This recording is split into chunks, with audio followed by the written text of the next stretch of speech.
آپ کی احادیث مبارکہ پہ نظر کرتے ہیں کہ امام محمد باقر علیہ السلام نے ارشاد فرمایا کہ اللہ تعالی نے حضرت شعیب علیہ السلام پر کہ جو خدا کے رسول تھے، نبی تھے، ان پر وحی فرمائی کہ میں تمہاری قوم کے 1,00,000 آدمیوں پہ عذاب نازل کروں گا، 40,000 برے لوگ اور 60,000 اچھے لوگوں پر عذاب آئے گا۔ حضرت شعیب علیہ السلام نے کہا، اے اللہ 40,000 واقعاً برے ہیں، وہ مستحق عذاب ہیں، مگر 60,000 اچھے لوگوں پر عذاب کیوں؟ اللہ تعالیٰ نے فرمایا کہ نیک لوگ ان برے لوگوں کے بارے میں سستی برتتے ہیں، میرے غضبناک ہونے کے باوجود ان سے ناراض نہیں ہوتے۔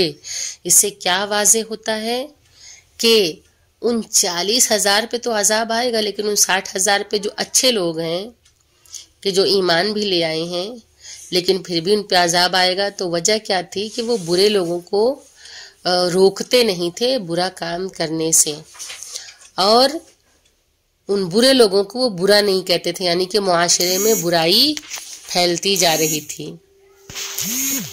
تو کیا فرمایا کہ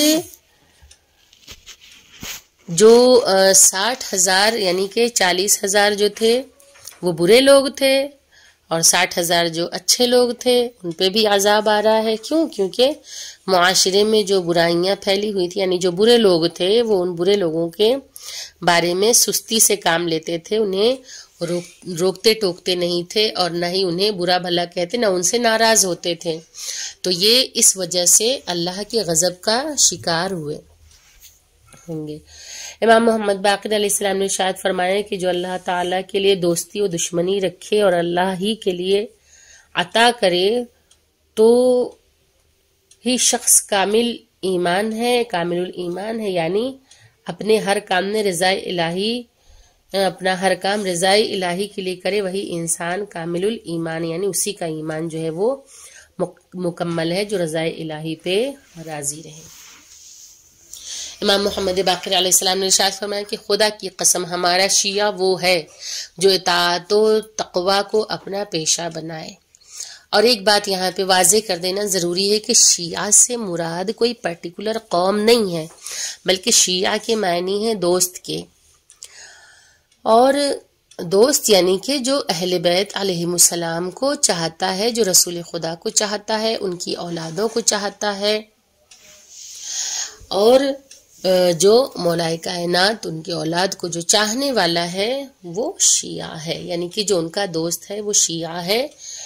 اور سنی یعنی کہ سنت پہ عمل کرنے والا، تو جو بھی دوست رکھے گا اہل بیت علیہم السلام کو اور سنت پہ عمل کرے گا تو وہی سچا اور کامل مسلمان ہے۔ تو تقوی اور پرہیزگاری کیا ہے؟ فرمایا کہ وہ ہمارا شیعہ ہے جو اطاعت و تقوی کو اپنا پیشہ بنائے گا، یعنی کہ جو ان کا چاہنے والا ہوگا وہ خود کو ہمیشہ برائی سے روکے گا اور تقوی الہی اختیار کرے گا، نیک راستے پہ وہ چلے گا، وہی ہمارا شیعہ یعنی کہ ہمارا دوست ہے۔ اور یہ لفظ شیعہ اور دوسری آیتوں میں بھی قرآن میں کئی مرتبہ پہ ریپیٹ ہوا ہے، جیسے شیعت ابراہیم کا بھی ذکر ہوا، یعنی کہ ابراہیم علیہ السلام کے دوست، ان کے چاہنے والے۔ تو یہاں پہ میں نے اس چیز کو کلیئر کر دیا کہ پروردگار عالم کی کتاب ایک، اور اللہ ایک، اس کی کتاب اور اس کے رسول پہ اور ان کی اولادوں کو ہم سب چاہنے والے اور ماننے والے ہیں، ہم سب ایک قوم ہیں۔ تو فرمایا کہ ہمارا شیعہ وہ ہے جو اطاعت و تقوی کو اپنا پیشہ بنائے۔ ہمارے شیعوں کی پہچان کیا، یعنی ہمارے دوستوں کی پہچان کیا ہے؟ فروتنی، خشوع و خضوع، امانت داری، کثرت سے ذکر خدا، روزہ، نماز، والدین کے ساتھ نیکی، پڑوسیوں کی فقر و فاقہ سے دیکھ بھال کرنا کہ کوئی بھوکا تو نہیں ہے، فقیروں، مسکینوں، قرض داروں، یتیموں کی مدد کرنا، اور سچ بولنا، تلاوت قرآن کرنا، لوگوں کے بارے میں خیر کے علاوہ کچھ نہ کہنا، تمام امور میں قبیلوں کے لیے امین ہونا، یہ تمام چیزیں کیا ہیں؟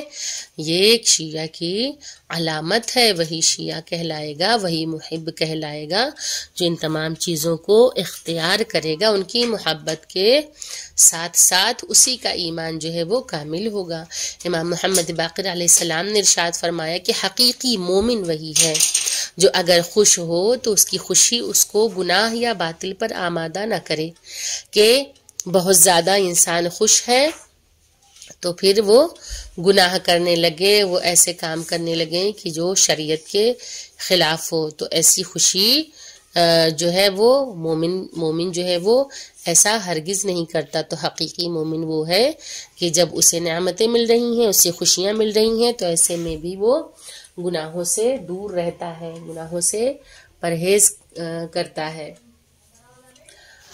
اور اگر ناراض ہو تو اس کی ناراضگی اس کو حق بات کہنے سے نہ روکے، کہ اگر وہ ناراض ہوتا ہے، کون؟ جو حقیقی مومن ہے، تو اس وقت بھی وہ حق بات کہتا ہے، وہ سچ کہتا ہے، یہ مومن کی علامت ہے۔ اور جب صاحب اقتدار ہو، یعنی کہ کسی اعلیٰ جگہ پہ ہو، کسی اونچی جگہ پہ ہو، اقتدار اس کے ہاتھ میں ہو، کنٹرول اس کے ہاتھ میں ہو، تو اس کا اقتدار اس کو ناحق کی طرف نہ کھینچے، کہ جب اقتدار پہ آ گئے تو پھر اب ہم حق اور ناحق کا فرق جو ہے وہ بھول جائیں۔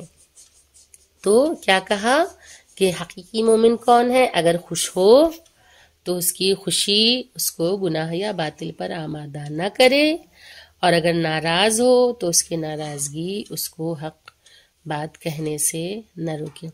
اچھا، ایک کامن سی چیز میں اس میں آگے بڑھتے بڑھتے ذکر کر دینا چاہتی ہوں کہ ہمارے یہاں سب سے زیادہ خوشی کب منائی جاتی ہے؟ جب ماہ رمضان میں ایک مہینہ ہم روزہ رکھتے ہیں اور اس کے بعد عید الفطر آتی ہے۔ ایک چھوٹی سی میں ایک مثال دیتی چلوں، کیونکہ خیر زندگی میں انسانی زندگی ہے تو اس میں تو خوشیاں اور غم ہوتے رہتے ہیں۔ پروردگار عالم آپ تمام کو خوشیاں نصیب فرمائے، خداوند کریم آپ کی تکلیف پریشانی رنج و غم کو دور فرمائے، اور خدا کار خیر کی عطا فرمائے، کی توفیق عطا فرمائے۔ تو ایک بس یوں ہی لطفاً ایک ذکر کرتے چلوں کہ جب ماہ رمضان میں ایک مہینہ روزہ رکھ لیا جاتا ہے، اس کے بعد جب عید ہوتی ہے، یعنی کہ جب چاند نکل جاتا ہے عید کا، اور بالخصوص 30 کے بجائے 29 کا چاند ہو جائے، تو ایک الگ خوشی کی لہر جب دوڑ جاتی ہے۔ تو اس وقت ہوتا کیا ہے کہ ایک مہینہ روزہ رکھنے کے بعد، پروردگار عالم کی عبادت کرنے کے بعد، اب انسان کیا کرتا ہے کہ ہماری جو نوجوان نسل ہے، جو نوجوان قوم ہے، اس میں ہمیں کیا نظر آتا ہے کہ جب ایک مہینہ عبادت کر لی ہے، اب آج عید کا دن ہے، تو اسی روز نئے کپڑے پہن لیے، عطر لگا لیا، مسجد چلے گئے، نماز ادا کر لی۔ اب کیا ہوتا ہے کہ بالخصوص اسی دن کوئی فلم ریلیز ہوتی ہے، اور اسے دیکھنے کے لیے ساری عیدی لے کے ہمارا جو نوجوان طبقہ ہے، جو لوگ ہیں، جو بچے بچیاں ہیں، وہ سب لوگ کیا جاتے ہیں؟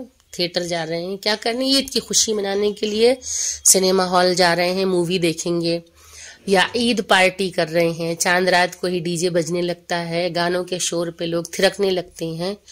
ابھی تو ہم نے ایک مہینہ عبادت پروردگار کی ہے، اتنی جلدی کیسے ہم بھول جاتے ہیں کہ ہم ایک مہینے تک مسلسل خدا کی عبادت کرتے رہے، ہم نے روزہ رکھا، ہم نے نماز ادا کی، اور پل میں جب اتنی بڑی خوشی ملی کہ اللہ نے عید کا دن نصیب کیا، تو اس طرح کے لغو کاموں میں کو سر انجام دیتے ہیں، اس میں شریک ہوتے ہیں، ایسی پارٹیز میں کہ کیا ہے، یہ عید کی پارٹی ہے۔ اب عید کی پارٹی کے نام پہ کیا ہوتا ہے کہ خوب تیز آواز میں جو ہے گانے بجتے ہیں، موسیقی بجتی ہے، ان گانوں کی آواز پہ لوگ تھرکتے ہیں اور ناچتے ہیں، عید کی خوشی مناتے۔ نہیں، ایسا ہرگز نہیں ہے، بلکہ پروردگار عالم کا شکر ادا کرنا چاہیے۔ خداوند کریم جو روزے ہم نے ایک ماہ رکھے ہیں، جو عبادتیں کی ہیں، خدا اسے قبول کرے۔ اللہ نے یہ عید جیسی نعمت عطا فرمائی ہے کہ اس میں اللہ کا شکر ادا کریں کہ یہ دن ہمیں نصیب ہوا ہے، تو اس کی نعمات کے شکر ادا کرنے کا دن ہے۔ اور آئندہ جو یعنی کہ ماہ رمضان کے بعد جو پورا سال جو گزر رہا ہے اس تمام سال کو بہترین بنانے کے لیے ایک عہد کرنے کا دن ہے کہ ایک مہینہ تو ہم نے عبادت کی، پروردگار یہ عبادت کرنا ہمارا آگے بھی جاری و ساری رہے، نہ کہ خوشی ملنے کے بعد انسان باطل کی طرف چلا جائے اور وہ برے کاموں میں اپنے آپ کو غرق کر لے۔ یہ میں نے ایک چھوٹی سی مثال دی ایک معاشرے کے تحت، حالانکہ یہ کلمات حکیمانہ ہے اور اس میں بہت ساری جو ہے وہ حکمتیں پائی جاتی ہیں۔ اگر ایکسپلین کرنے لگیں ہم تو وقت کم پڑ جائے گا، لیکن ایکسپلینیشن کبھی اس کی تشریح ختم نہیں ہوگی۔ تو حقیقی مومن کون ہے؟ حقیقی مومن وہ ہے کہ جب اسے خوشی ملتی ہے تو وہ اپنی خوشی کو شکرانے میں تبدیل کرتا ہے، یعنی کہ اللہ کا شکر ادا کرتا ہے، نہ کہ برائی کی طرف وہ جاتا ہے۔ اور اگر ناراض ہوتا ہے تو ناراضگی میں بھی وہ حق بات کہنے سے پیچھے نہیں ہٹتا۔ کون؟ جو مومن ہے۔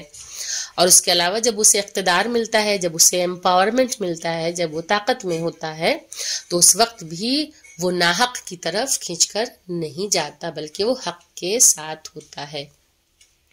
امام محمد باقر علیہ السلام نے ارشاد فرمایا کہ انسان اگر مال حرام سے دولت مند ہوتا ہے تو اس کا حج قبول نہیں ہے، اور نہ عمرہ قبول ہوتا ہے، اور نہ صلہ رحم۔ کہ اگر کوئی انسان مال حرام سے دولت مند بنتا ہے، دولت اکٹھا کر لی ہے، تو اس پیسے سے چونکہ وہ مال حرام ہے تو اس پیسے سے اگر وہ حج کرتا ہے تو وہ بھی قبول نہیں، اگر وہ عمرہ کرتا ہے تو وہ بھی قبول نہیں، اگر وہ صلہ رحم کرتا ہے۔ صلہ رحم وہ ہے کہ یعنی اپنے قرابت دار، یعنی اپنے بھائی بہنوں ان سب کے ساتھ، رشتہ داروں کے ساتھ انسان حسن سلوک سے کام لے، تو صلہ رحم سے کام لے۔ تو کیا کہہ رہے ہیں یہاں پہ امام نے فرمایا کہ اگر وہ صلہ رحم بھی کرتا ہے، یعنی کہ اس مال سے مدد کرتا ہے کچھ، تو وہ بھی قابل قبول نہیں ہے۔ خدا کو یہ چیز ہرگز گوارا نہیں ہے کہ انسان مال حرام سے، یعنی حرام سے کمائی ہوئی دولت سے حج کرے، عمرہ کرے، صلہ رحم کرے یا دوسرے اور امور انجام دے۔ چونکہ وہ مال حرام ہے تو وہ حرام ہی ہے۔